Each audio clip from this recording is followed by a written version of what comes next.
രണ്ട് ദേശീയ അവാർഡുകൾ നേടിയ സന്തോഷത്തിലാണ് തനിച്ചല്ല ഞാൻ സിനിമയുടെ നിർമ്മാതാവ് ബോബി അവഗാമ. കുവൈത്തിൽ പ്രവാസ ജീവിതം നയിക്കുന്ന ബോബിയുടെ രണ്ടാമത്തെ സിനിമയാണ് മികച്ച ദേശീയോദ്ഗ്രഥന ചിത്രമായി തിരഞ്ഞെടുക്കപ്പെട്ട തനിച്ചല്ല ഞാൻ. ചിത്രത്തിലെ റസി എന്ന കഥാപാത്രത്തിലൂടെ കൽപ്പനയ്ക്ക് മികച്ച സഹനടിക്കുള്ള അവാർഡും ലഭിച്ചു. ജീവിതത്തിന്റെ 25ാം ആണ്ടിൽ കൽപ്പനയിലെ കലാകാരിയെ രാജ്യം പുരസ്കരിച്ചതറിഞ്ഞപ്പോൾ ഏറെ സന്തോഷിച്ച ഒരാളുണ്ടായിരുന്നു കുവൈറ്റ് മലയാളികളുടെ കൂട്ടത്തിൽ. മികച്ച ദേശീയോദ്ഗ്രഥന ചിത്രത്തിനുള്ള ദേശീയ അംഗീകാരം കൂടി ലഭിച്ച തനിച്ചല്ല ഞാൻ എന്ന സിനിമയുടെ നിർമ്മാതാവായിരുന്നു അത്. ന്യൂയോർക്ക് ഫിലിം യൂണിവേഴ്സിറ്റിയിൽ നിന്ന് ചലച്ചിത്ര പഠനം പൂർത്തിയാക്കിയ ബോബി അവഗാമ പ്രവാസിയായി മാറിയത് വിധിവൈപരീത്യം. കുടുംബത്തിലുണ്ടായ ഒരു ദുരന്തം കൊണ്ടാണ് സിനിമ ഉപേക്ഷിച്ചത്. സിനിമ ഉപേക്ഷിച്ചു എന്ന് പറയാൻ പറ്റില്ല, സിനിമ മാറ്റിവെക്കേണ്ടതായിട്ട് വന്നത്.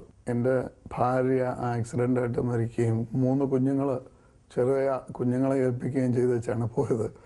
ആ ഒരവസ്ഥ വന്നു കഴിഞ്ഞപ്പോഴാണ് പിന്നെ സിനിമ വേണ്ടെന്ന് വെച്ചിട്ട്, അല്ലെങ്കിൽ കലയും സാംസ്കാരിക പ്രവർത്തനങ്ങളും എല്ലാം മുഴുവനായിട്ട് നിർത്തിവെച്ച് ഇങ്ങനെ ജോലിയും കുഞ്ഞുങ്ങളുമായിട്ട് കഴിഞ്ഞുകൂടിയ ഒരു കാലഘട്ടം. ജീവിതത്തിൽ തനിച്ചായി പോയതിന്റെ വേദന മറക്കാൻ പ്രവാസ ലോകത്തേക്ക് ഉൾവലിഞ്ഞ ഈ ചലച്ചിത്രകാരന്റെ സംരംഭം അംഗീകാരത്തിന്റെ ഇരട്ടി മധുരം നുണയുമ്പോൾ ആ സിനിമയുടെ പേര് തനിച്ചല്ല ഞാൻ എന്നായത് ഒരുപക്ഷെ അനിവാര്യമായ യാദൃശ്ചികതയാകാം. ചലച്ചിത്ര ലോകത്ത് സംഘടനകളും താല്പര്യങ്ങളും വർദ്ധിച്ചപ്പോൾ മികച്ച സൃഷ്ടികൾ പലതും വെളിച്ചം കാണാതെ പോകുകയാണെന്ന് ബോബി മനസ്സു തുറന്നു. നിർമ്മാതാക്കളുടെ സംഘടനയിൽ അംഗമാകാതിരുന്നതിൻ്റെ ദോഷം ഞാനിപ്പോൾ അനുഭവിക്കുന്നുണ്ട്. ഒരുപക്ഷെ അതുകൊണ്ടായിരിക്കാം എനിക്ക് ഡിസ്ട്രിബ്യൂട്ടറിനെ കിട്ടാഞ്ഞതും, എനിക്ക് തിയേറ്റർ കിട്ടാഞ്ഞതും, അല്ലെങ്കിൽ ചാനൽ റൈറ്റ്സ് കിട്ടാഞ്ഞതും ഒക്കെ അതിൻ്റെ ഒരു ഭാഗമാകാം. സിനിമയെ ഗൗരവമായി കാണുന്ന നല്ലൊരു വിഭാഗം പ്രവാസികൾക്കിടയിലുണ്ട്. അവർക്ക് ചലച്ചിത്ര സങ്കേതങ്ങളെക്കുറിച്ച് അറിവ് പകരുക എന്ന ലക്ഷ്യത്തോടെ കുവൈത്തിൽ ഒരു ചലച്ചിത്ര പാഠശാല തുടങ്ങണമെന്ന തന്റെ ആഗ്രഹവും ഈ തിരുവല്ലക്കാരൻ മറച്ചുവെച്ചില്ല.